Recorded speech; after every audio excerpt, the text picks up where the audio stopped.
it 16? Hello, hello, hello, everybody. Facebook Live family, future YouTube people, instant messenger people. Instagram. Instagram? Anti-talk. Yeah, I'm the anti-tech person here. But anyway, hello, hello, hello. See, we got a couple people on already. How you guys doing? Do we have Mother Brenda on? That's what I want to know. She went on vacation, forgot about us. All those great places. I guess I shouldn't mention them where all you went, but they sound fun. So everybody, say hello. Let's do the old school stuff we used to do. Let's post what city you're from. Let's post what city you're from. Maybe we'll get some people from the West Coast like we did last time. Let's get some people. Oh, we got somebody else. I think I'll be wearing. They have such a thing as quadfocals because I can't see. I'll be wearing quadfocals when I get older. But we're going to start off at 7 o'clock, and you know we're big on making sure we don't use your time and more of your time than what we said we would do. So this is a 30-minute Facebook Live. So I really appreciate you guys coming on. My dad posted something I can't share with y'all, but you see that? I did not. All right. So anyway, good to have my mom and dad on. We see Miss Ann. Thank you, Ann. We missed you last week. Thanks for coming on. Look, is Karen there with you? Hey, Miss Mother Brenda's on. Tamika, good to see you. College Station, Lago Vista, Cedar Park is in the house. And I know you guys are excited because you're in time for the jokes. You're in time for the jokes, you know. So we got to start off because it's 7:01. So why did the teapot blush?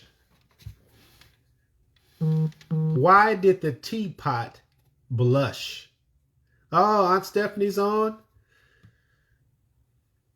Oh, she said, Karen, hello. And said she missed us too. I guess Karen didn't miss us. That's all right, Karen. We're not sensitive. Why did the teapot blush? Shar, no comments? Why did the teapot... Hey, Alex is on. Round Rock is represented. The teapot, why did the teapot blush? Because he thought the kettle was whistling at him.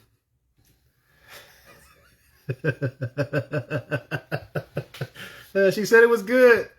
I feel like I'm worthy now, you know, because she finally laughed at one of my jokes.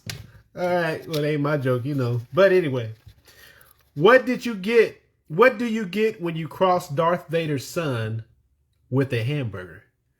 What do you get when you cross Darth Vader's son with a hamburger? I don't even know if Shar's thinking over here. I think Kai's coming back just to hear the jokes. What do you get when you cross Darth Vader's son with a hamburger? I don't know. The Luke Skywalker. You didn't like that? She laughed though. That's 2. 2-0 today. I'm 2-0. The last one. When is fishing not a good way to relax? When is fishing not a good way to relax? Oh, Aunt Stephanie said the teapot was pretty good and laughed. Oh, she said, Aunt Stephanie said, stop while I'm ahead. You missed 2 of them, Kai. I did. When is fishing not a good way to relax? When there's a bass? I don't know. When you're the worm. These old people. Y'all see Kai back there? He laughs at every one of these. Kai made it on the honor roll, so we're going to give everybody on Facebook Live's proud of you, man. Kai made it on the honor roll. Wait, Mr. Chris, can you remember that hat up there real fast?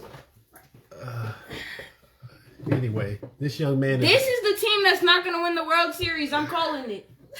All right. So we got an Astros hater in the house. So anyway, the rest of us are rooting for the Houston Astros. Kai, I don't know what's wrong with him. I don't know who. Boo! The Astros suck. All right. So anyway, let's go to the next thing. So basically, hello everyone. Thanks for joining us today. I wanted to make sure that Tamika said congratulations with the honor roll.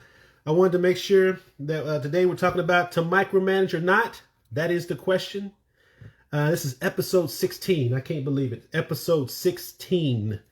I wanted to make sure that I'm sure everybody knows me by now, but I just wanted for those that might be watching later on and those that come on later on, I'm Curtis Carr. I'm the founder of E.L.E.V.A.T.E.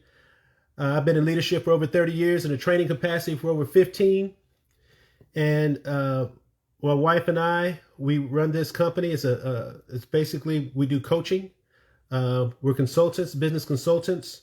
She's been a business analyst for over 10 years and project manager. She also runs her own business currently. So I'm the founder of E.L.E.V.A.T.E. It's called Equipping Leaders of Tomorrow. That's our little tagline. Expectations is an acronym. Expectations, leadership, ethics, vision, attitude, temperaments. Joseph Thomas Carr. That's what I said, Joseph. Joseph said, how do the Stros suck? Because Kai is an emotional dude. You know, he don't think about records and the fact that they've been in 3 of 5 World Series. 3 of 5 World Series. I don't even know how you can suck. He's 11. Hey, we got to teach him at a young age. You can't, no excuse to be 11 when they're three out of the last 5 World Series. But anyway, expectations, leadership, ethics, vision, attitude, temperaments, and effectiveness. Our leadership team is Shar and I, and basically what we do is we work with 4 different kind of groups of people. We look for the individual or do individual or business development. We also the existing leader or a new leader that's coming on board, working for a company. They just want to get their leadership skills honed in. They want to get better. They want to make an impact with the company they're with. And today's session today is really for that group right there, the existing leader or the new leader. The other group is the business owner. You know, they say, hey, I want to start a business. I want to scale my business.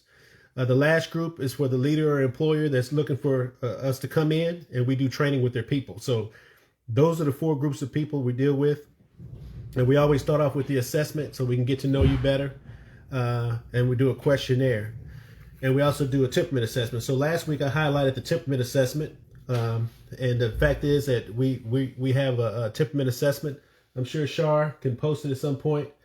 She did last week where you can basically you can take the test and it'll give you a blend. So whatever, it'll figure out your score for you, and then it'll tell you what's your summary of a blend. And it's a 60-40 blend. So don't look for it to be perfect, but I'm telling you, you'll be amazed on how on point it really is. And we also have what we call a monthly partner, but it's actually group coaching. So, you know, once a week we'll meet with a group of people. And this is really for people that said, hey, those price points, we can't reach them right now, but we want to stay connected with you guys. So we have a price point that's a little lower so that you can stay connected. And we meet with the group once a week. And we'll change that to fit those days. We're flexible on those days too. So, and it's also for the people that went through maybe the private coaching or the platinum coaching and said, hey, I still want to stay connected, because, you know, when you're out there in the world, you'll see there's people that stay connected to coaches for 6-7 years. So, you know, we have to provide some kind of avenue for those people. So at the end of the day, those are the 2. And I'm sure Shar will put those links up for us. The way we conduct our Facebook Lives is we depend on your comments.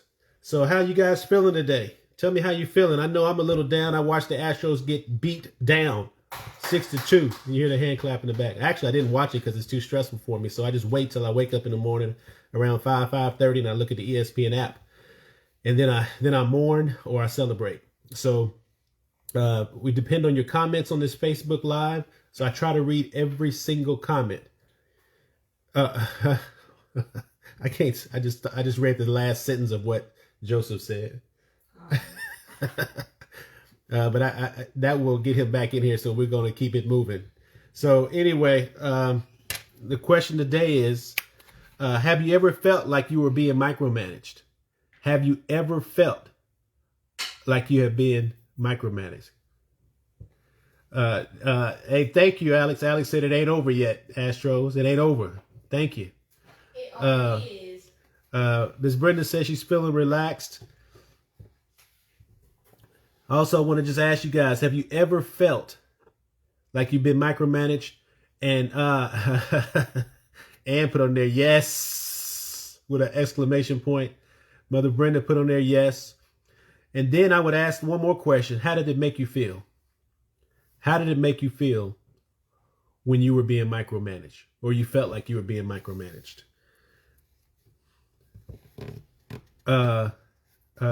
Stephanie saying grateful. I think she's answering the first question. I put two questions too close together. Miss Karen said amazing. 16 sessions. Awesome. Thank you. How did it make you feel when you felt like you were being micromanaged? She said small and angry. Karen said small and angry. Ann said inadequate. So what we're going to do today in this one is this is really designed for new leaders, and we're trying to address, because they're going to be given a position, and they're already in a position, and this is an area that they really need to be sensitive to. So we just want to discuss it for a few moments. In business management, Alex said, Tamika said, childlike is how I felt, and Joseph said, yeah, immature. Mother Brenda said all those above. But in business management, micromanagement is a management style whereby a manager closely observes and or controls or reminds the work of their subordinates or employees. They are controlling, and they're always reminding them of the work. Micromanage is generally considered to have negative connotations, mainly because it shows a lack of freedom in the workplace. So I think we all know just by reading the comments that there's definitely a negative connotation to micromanagement. But I will say, as a supervisor, that I think sometimes, and don't throw stones, I don't know if there's a rock icon that you can put in the comments, but don't throw rocks. But I do feel like sometimes we confuse our understanding of micromanage and follow-up. I think those two get confused a lot of times. When we think of macromanagement, we're thinking more or speaking more of a culture that is than an overall atmosphere, or is one that is hard to breathe in because there's so much control. Pretty much led by a control freak. That's when we talk about micromanagement. When most of the people in there feel that kind of way. When one person is really it's a dictatorship almost, and there's a bunch of follow-up and a bunch of detail. That's how we're defining micromanagement. When everybody's mostly on eggshells because their supervisor doesn't trust their team to accomplish the assigned task. And Aunt Stephanie says sometimes it's required. But what I want to do is make the distinction between micromanagement and follow-up, because follow-up you have to have. And I think sometimes when we follow up as supervisors, or some people might feel like it's micromanagement. So I'm going to define follow-up. And it's also an element of the culture, right? But if the culture is right, it's done by many. It's not done by one. And then when it's done by many, that feeling of micromanagement kind of goes away. When you have multiple people talking to you saying, hey, that's great, or hey, we need to change that a little bit, then, it's amazing how people don't feel like they're being micromanaged. They feel like it's more of a culture.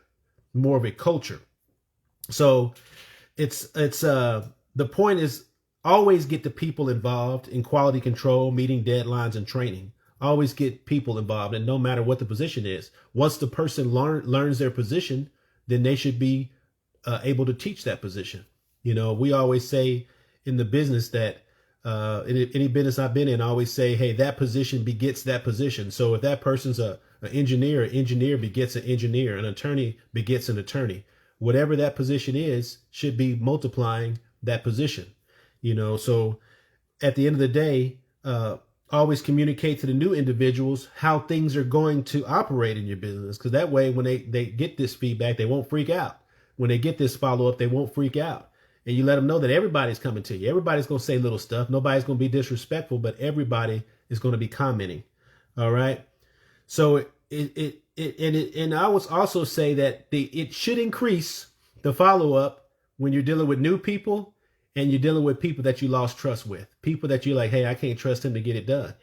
Well, then at the end of the day, you want to make sure that you communicate to them that, hey, the trust is not quite where it was at first, and I'm going to be following up, and I'm going to have my team follow up on you a little bit more. And I understand that when we're talking about the majority of people or more people should be communicating, and I know it's harder when you're dealing with small businesses where it's 2 or 3 people. So it might feel a little bit more like micromanagement because trust is lost. Or if you're new, there's a lot of follow up until you can show that you can handle it on your own. So I like to give the example, the more moving parts, the more aggressive, vocal, and in real time, the follow up. You start dealing with 11, 12, 15, 20, 30, 40 people. Everybody, we're not going to take in the back room and talk to them personally. Hey, I just want to tell you this in a private setting so you're not offended. No, it might not happen like that when there's a lot of moving parts and things are moving, but it always should be respectful and they should always know it's going to come. That's how we operate in this culture, So the answer to the question is no, we don't need to micromanage, but based on how we defined it, we don't need to micromanage, but we do need to follow up in a maniacal fashion. And that's what I don't see in a lot of places. I don't see the maniacal follow up. So when you don't have that maniacal follow up, that's when you see things drop off. That's when you see standards drop. That's when you see quality drop. That's when you see speed drop. When you don't have that maniacal follow up.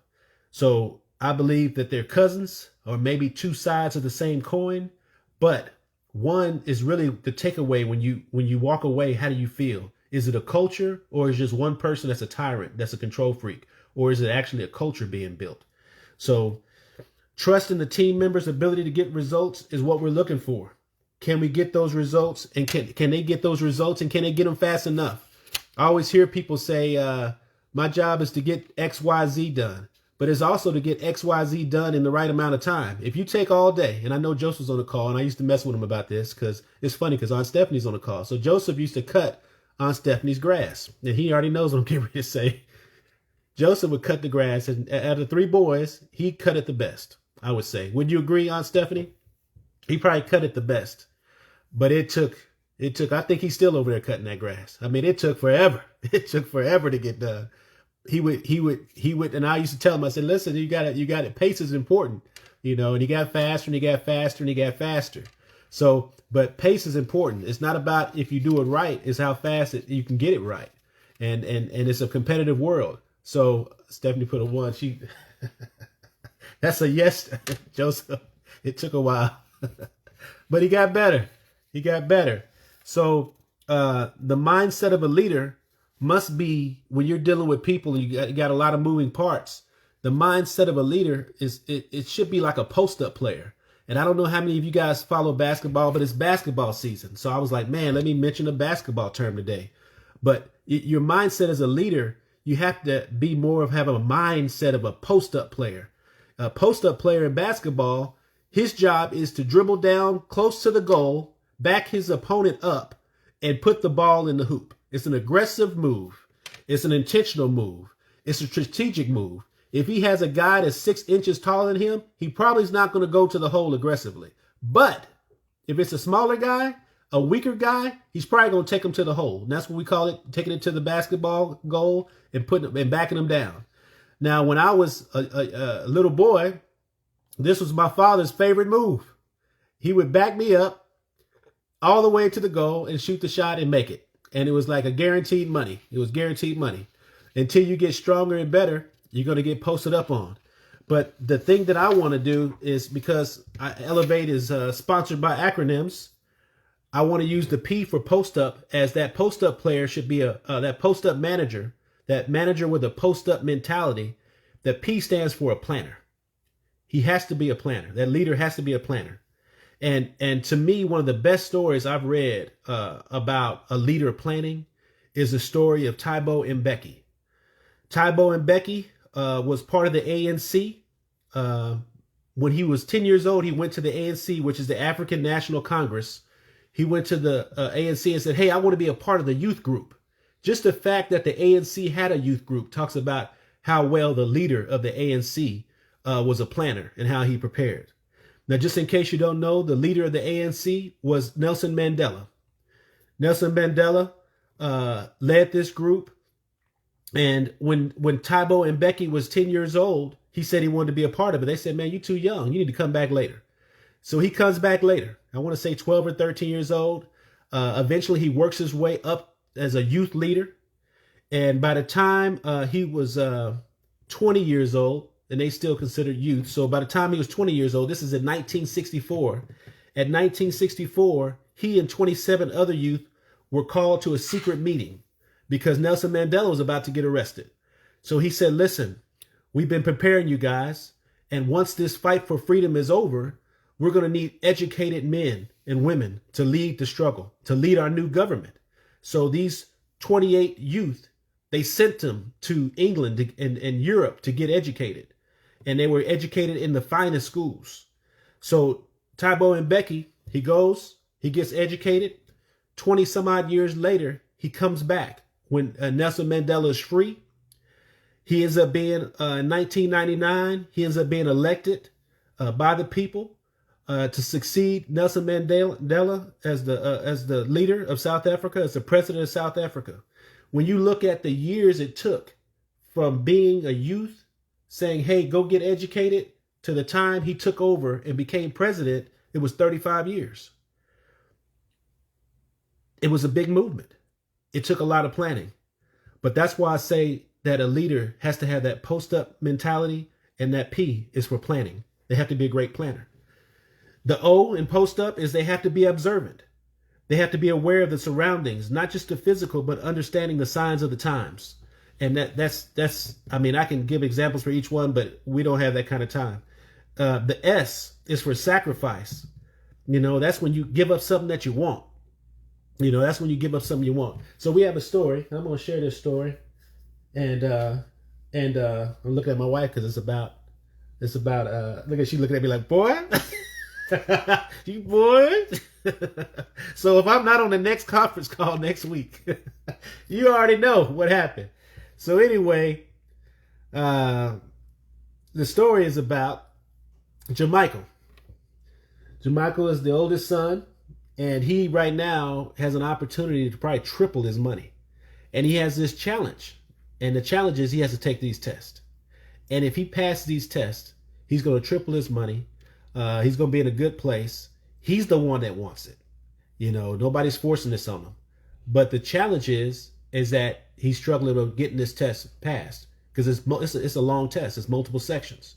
So where this falls in the sacrifice, I told him, I said, put the controller down. You know, because this is young people, they play these video games, and these video games are addictive. My best friend, I remember he used to miss work because he would play the video game all night, call in the next day, and then play the video game again while he was at home. These video games are addictive. So I was telling him, I said, you want to pass that test? Tell yourself that until I pass it, I'm not playing a video game. I'm going to sacrifice until I pass this test. It's a game changer for him. He's gonna be he's in a good place now. I'll be honest with you. That's probably why he's not pushing it as much. But he'll be in a great place if he sacrificed that video game time. But putting away something that you want.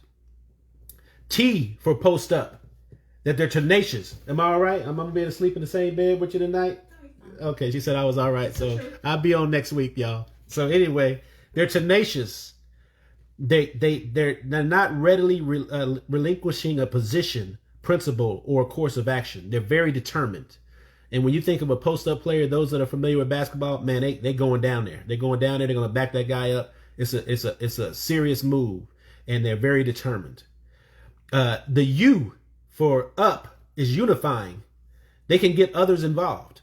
Post-up players, most of the time, they're not great dribblers. So somebody has to pass them the ball. They wave in their hands, say, hey, pass it to me. And that ball gets sent to them.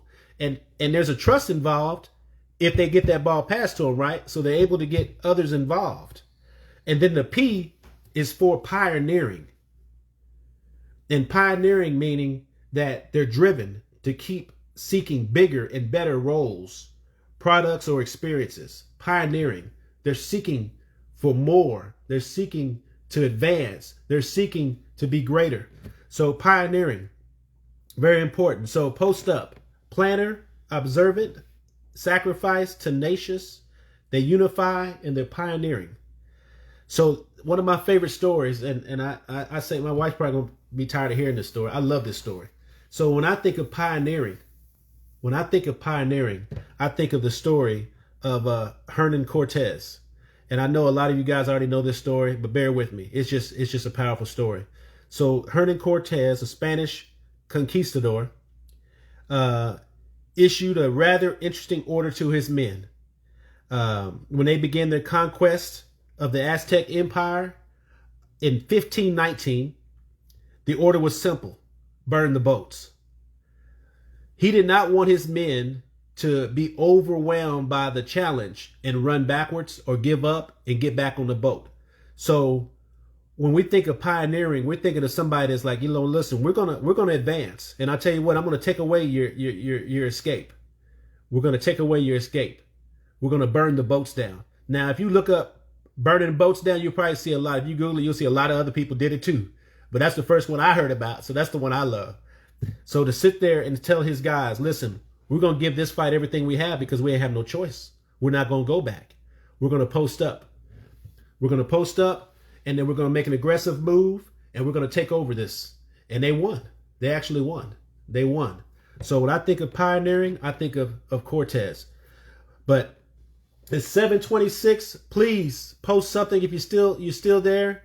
Tell me which one is the best one for you. The planner, the observer, the sacrificial person, the tenacious one, the unifying one, or the pioneer. Give you guys a few moments. Miss Brenda says she likes the summary post up. Please like and share. My wife says that's my weakness. If you think after 16 weeks, you see my voice was deep. It wasn't. So anyway, after 16 weeks, you would think that I would remember to tell you guys to like and share. Please like and share. Mother Brenda said pioneer. Ann said pioneer. Oh, Aunt Linda's on. See, I never know if you're on unless you post something. How you doing, Aunt Linda? Aunt Linda said the planner. See, that's my favorite one, because to me, that's the secret to generational wealth. That's the secret to growth, is you got to be a planner. Annette, I just did. Why you feel that way? I just did. Oh, you did. Oh, my wife said, you need to tell them why. I said, I just did. So anyway. Because for generational wealth, he said it's the key to generation. But how? How is it the key to generational wealth? Oh. So anyway, my wife's supposed to get into subjects that they're not going to take 2 minutes to discuss. But maybe that will be a call at one point. But basically, you have to be a planner. Aunt Stephanie said planner, sacrifice, and tenacious. Well, you might as well just take the whole word, the whole phrase, post up. But Annette said planner. Annette said planner. I didn't see Annette's. Annette? Mm-hmm. Hello, Annette. Appreciate you being on. Look forward to that time next year. Look forward to it. So this planner, observant, sacrifice, tenacious, unifying, and pioneer is that post-up move. I want to make sure you guys, please like and share. We're trying to set some records here and liking and sharing. We're almost at that 300 mark and follows, people that are with us following the site. The next 5 Facebook Lives, the next one is called the 3 Ps. What your supervisor wants you to know that will increase your income. The 3 Ps, what your supervisor wants you to know that will increase your income. The next one after that, what is the opposite of a victim? The next one, dealing with disappointment. The next one after that is my chief enemy. My chief enemy. And the last of the 5 is in the arena. In the arena. So it's 7:29. I appreciate you guys coming on. I appreciate your time.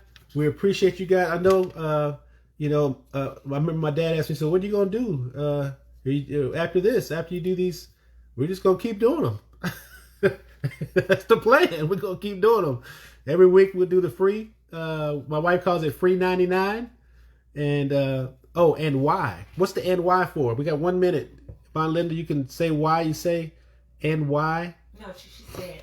She says to plan, you have to know the who, what, when, where, how, and why. That's true. So how did I miss all that on there? So I didn't get to see all that. So I appreciate that. No, Karen is in only 5 sessions. No. I got 2 more up here that we got a lot of sessions. We can keep going forever. And you're gonna probably drop off before we do. We're gonna keep going. So I can say 6, the 4 E's, actually the 4 C's. Number 7, there's only 2 wolves. I can keep going. We keep going. But 7:30, we really appreciate your time. We really appreciate your time.